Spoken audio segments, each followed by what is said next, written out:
So welcome back to Wales, and more specifically Llyn Idwal. It's a lake, and I'll show you in a second. I'm talking this way to the camera because I'm trying to keep my back to the wind to cut down on wind noise, but I'll show you the lake in a second. And it's just about a mile from my previous video where I shot at Llyn Idwal. So I parked in the same place that I parked for Llyn Idwal. But you walk up the mountain a little bit to the lake that's just resting maybe just a few hundred yards above the valley. It's quite a steep walk, but when you get to the lake, it's relatively straightforward. And then you can see behind me quite an impressive array of cliffs. In fact, I'm just looking over because there's a mountain rescue helicopter flying over one of the peaks. Don't know if somebody's in trouble. But this is known as, well, various names, but Llyn Idwal, or also known as Devil's Cauldron. Very popular with climbers. I don't know if there's anybody up there. I can't see anybody. But when the conditions are right, you get lots of people climbing up those cliff faces. But I'll turn around now and show you the lake and what I'm trying to achieve. So I'm going to swap hands. So unfortunately, the wind's probably blowing into the microphone now, and I apologise for that. But you can see behind me, that's Llyn Idwal, and where the peak is illuminated in the background, just down in the valley there's Llyn Idwal. So if you go at the right end of the lake and just drop down to the valley, Llyn Idwal's down there.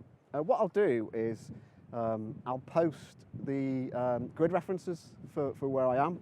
Hopefully that helps people if they want to come and explore these places for themselves. But I'm taking a few images, and I'll come back in a few minutes or a few seconds. It'll be minutes for me, seconds for you, and show you what I'm up to. Hopefully you can guess from the background what I'm trying to achieve here. Obviously there's a lake here, Llyn Idwal, and lovely sunshine on the mountain. Unfortunately, it's a beautiful day, clear blue skies, but it'd be nice if there were some fluffy white clouds in the sky, but I suppose it'd be a bit greedy to ask for everything.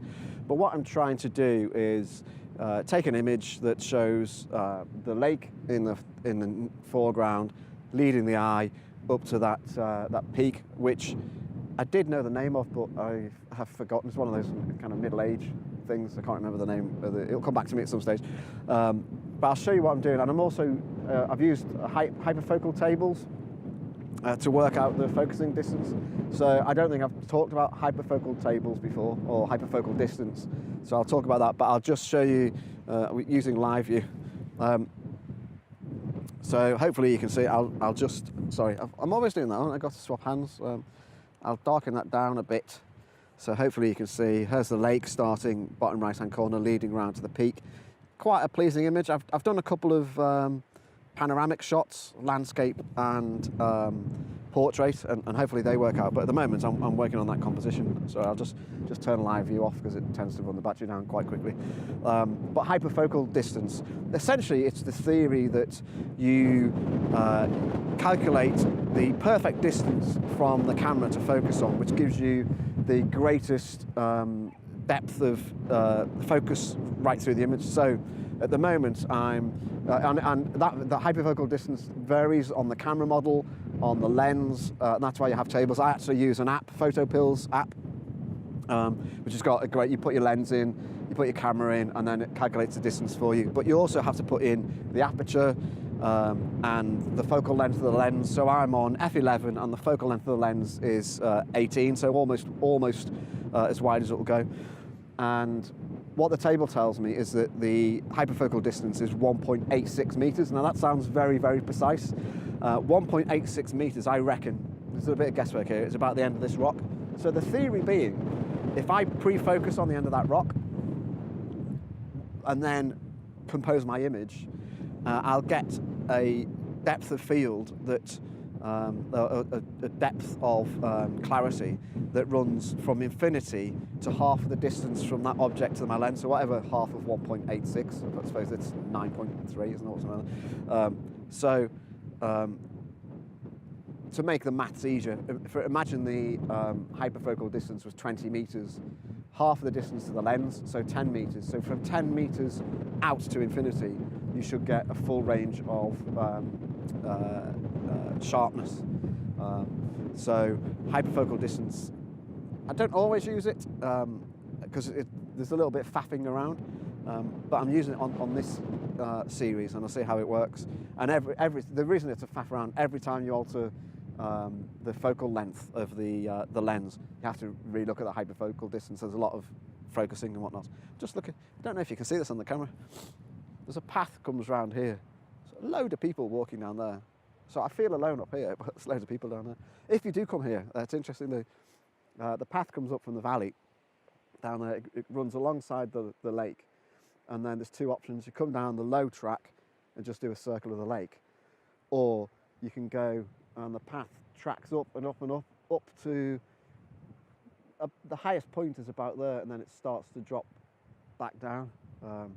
And you might be able to see people just coming down there. So it kind of drops, does that. It's quite steep. You probably get out of breath. But I'm going to take some more images, and then I might have my lunch. Then I might move down into the lake area itself, and maybe shoot in this direction. Depends on what the sunlight is doing. So hopefully I've explained hyperfocal. It's a bit of a tongue twister, that one.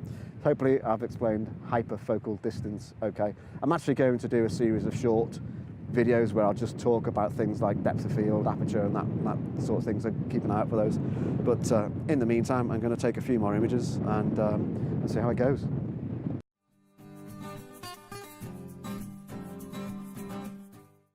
I didn't mention at the start of the video, because I don't like to mention dates and things like that, because you could be watching this any time of the year, but it's actually the 28th of December, so it's only 3 days after Christmas, so I'm having some lunch of homemade mince pies. And if you're watching this around Christmas time, happy Christmas and Happy New Year. If you're watching it in the midsummer, hope you had a nice Christmas. Hope you have a good Christmas. Hope you like mince pies.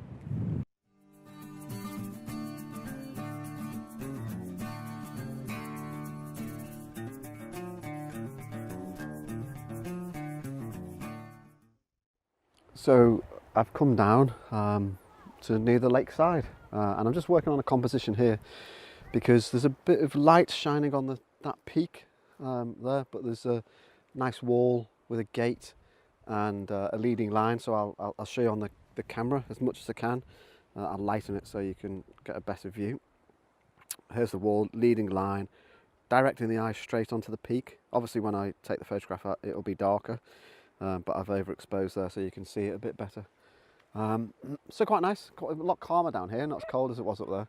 Only challenges, there's lots of people about, so having to wait. But hopefully that shot of the wall leading to the peak will work. And when I've done that, I'm going to head up there and look down the valley. So I might take 1 or 2 more shots, and then I'm uphill and looking down, hopefully for some nice views. But we'll see how it goes.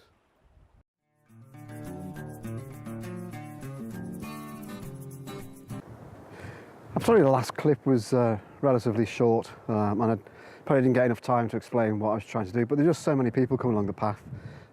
Interestingly, there were a couple of obviously people who weren't from the UK who stopped and said, is it all right to walk past British people, just walk straight into the frame. Now, it's a hazard of being out and about, being a photographer, but it's just a bit of politeness, isn't it? Anyway, I've come away from there, and no tourists here, so look what I've got to myself. I'll go quite slowly down the valley towards Bethesda. So that's the main road that runs up from the A55, goes up past Llyn Idwal. So valley down, Bethesda's down in the distance, and that's Anglesey and the sea beyond. Are you taking this all in? It's amazing. Llyn Idwal, Ffynnon, Llyn Idwal, Llyn Idwal. I hope this shows up on the camera, because it's one of those 360. I honestly can't capture this on camera, because there's no way to take a 360-degree view. I'll try my best, but it's just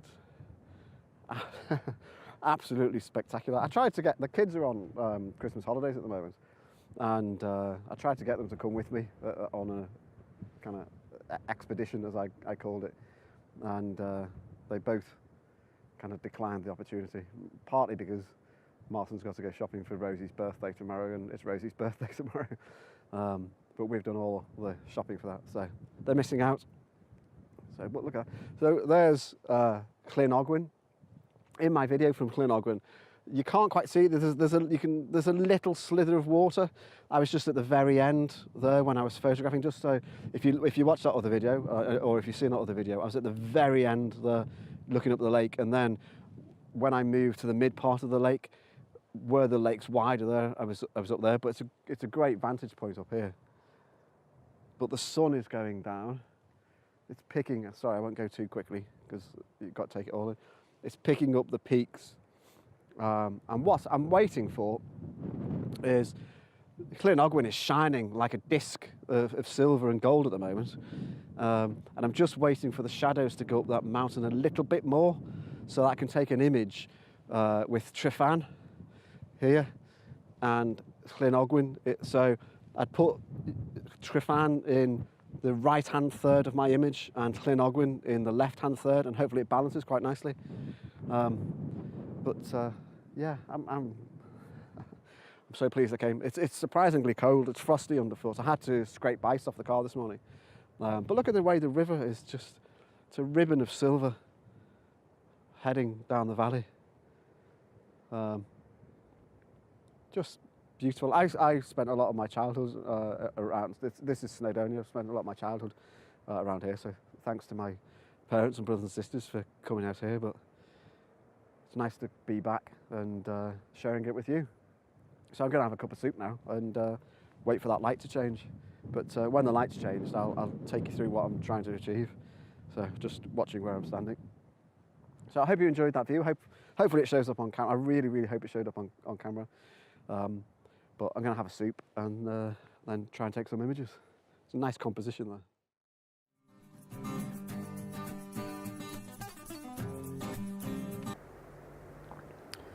Not a bad place for a cup of soup. Homemade, sweet potato, pepper and chilli. Thanks to Una for making that. So really good to have a warm drink on a day like today and enjoy the view. I'll try not to slurp too much into the microphone. Well, drinking the soup gave me enough time to allow the lights to change quite significantly. So I'll just step around from my camera. You can see the shadow is working its way up that side of the valley. And what I'm trying to achieve is there's a hot point of light on the top of Ffynnon, and there's light on Llyn Idwal.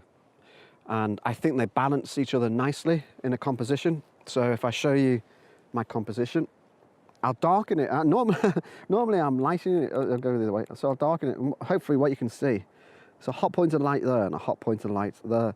And based on the rule of thirds, one of my intersections of the rule of thirds is on the top of the peak, and the other intersection of the rule of thirds is on Llyn Idwal. So hopefully what I end up with is a nicely balanced image with 2 points of brightness. That's a theory. Hopefully you understand what I'm trying to aim for with the composition. The conditions are a little bit challenging because there's obviously a massive contrast between the brightness on the lake and the Ffynnon and the darkness in the shadows, and it's really challenging to balance both those. So I've got my polarizing filter on to cut down some of the brightness of the sky. I've also got a graduated two-stop filter on, but at a bit of a jaunty angle to try. So the angle of my filter is to try and kind of run along the side of the Ffynnon to try and cut down the light there. So I'm balancing a polarizer and a graduated filter to try and cut down that kind of harshness. So fingers crossed it works. I think it's a lovely balanced image, and the only way it can work is if I use those filters, because I don't think the shadow is going to rise up the valley enough before the light goes on Ffynnon. Now what I could do, cheat a little bit, is take those images with Ffynnon lit up, wait for the light to go, and then take images there and then blend them together.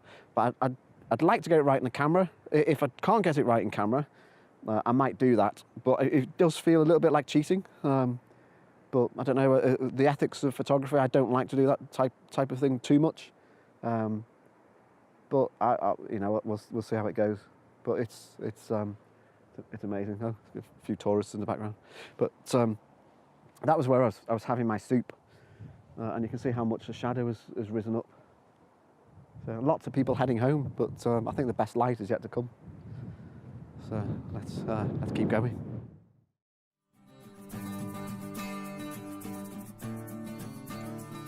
Well, I'm not defeated yet. Not quite. Still a slither of sunlight on the top of Ffynnon, but it's still on those peaks in the background. In the ideal world, the sun would be gone from those peaks, but still on there. But I don't think geography allows for that. I'll just check the time. It's 3:30, and sunset is 2 minutes past 4. Obviously, it's technically sunset here already because the sun is set behind the mountains, but the whatever it's called, the meteorological sunset, is that the right term? Is just after 4, so I'm going to hang on. I've been here now in this spot longer than I was in the other spots. But it's beautiful golden light. Llyn looks great as well. I've got some images. I'm hoping they work out. They look pretty good on the back of the camera, but back of the camera can be deceptive. It's starting to get a little bit chilly now because obviously I don't think there was much heat from the sun anyway, but any potential heat has gone and standing around, so I'm going to put on another coat to stay warm.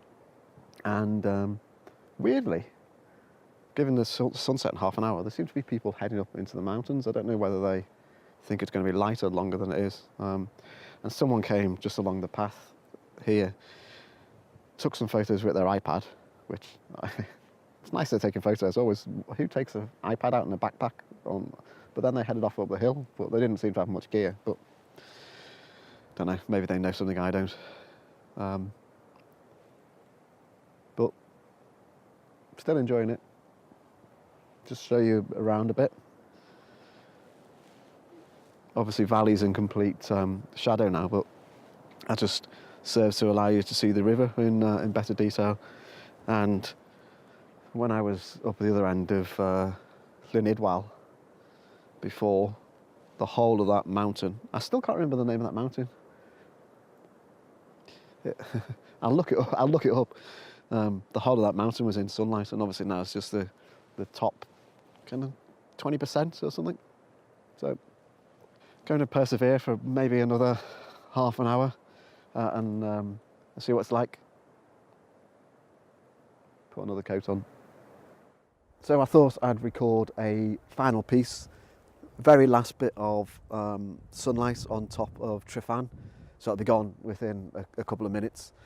And yeah, that's glorious, isn't it? The light just picking out the peak there.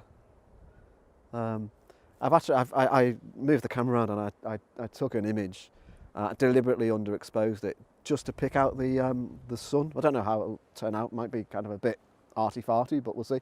But I'm going to take a couple of last images. So what I'm doing, I'll show you on the camera.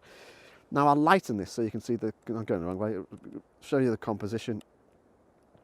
So rule of thirds, Ffynnon in the right-hand third, the intersection, Llyn in the bottom left-hand third, and hopefully a nice balanced composition. But what I'm doing now, because of the light is gone beyond what I was hoping for, although some of the images might turn out, I'm deliberately underexposing quite significantly, just to pick out that last bit of light. So that's underexposed by 3 stops. So it's a bit of an experiment, see how it comes out. It might be quite nice. But yeah, the light has defeated me. So that's probably the last image I'll take. In fact, I'll turn the camera off to save battery. Because there's no clouds in the sky, and once the sun's gone down, There's not going to be any reds or oranges or anything like that in the sky because there's no clouds for the sun to shine on. If there were clouds up there, you can imagine there'd be quite a nice reflection of the light, but not today, maybe another time. So that's the last video. I've got to pack up, last clip, sorry. I've got to pack up, head back down to the car, and then it's about an hour and a half drive home. And I hope you've enjoyed the trip round Llyn Idwal. So I went round that way. So if you get an opportunity to come yourself, there's nice walk. It's steep up from the car park. Not that steep, but you know, you get your heart pounding a bit. But once you're up here, you can just the walk round. If you stay on the low levels, fairly straightforward. So Llyn Idwal, Llyn. Hope you've enjoyed it. If there's anything in the video that you didn't understand or I went through too quickly, drop a comment in below. I read all the comments and I'll reply to any comments that people leave. If there's something you'd like me to go over again, or there's something you don't understand in photography that you'd like me to try and make a video of, let me know, and I'll do that if I can. If it's technically feasible for me to do that, I will. If this was the first video that you watched, go and have a look at my channel. There's 14 or 15 now from England, Scotland and Wales. Hope you enjoy them. If you've watched before, thanks for coming back and watching, and hope you enjoyed the day. Oh, it's lovely down there. I'm heading back in that direction. Thanks for watching.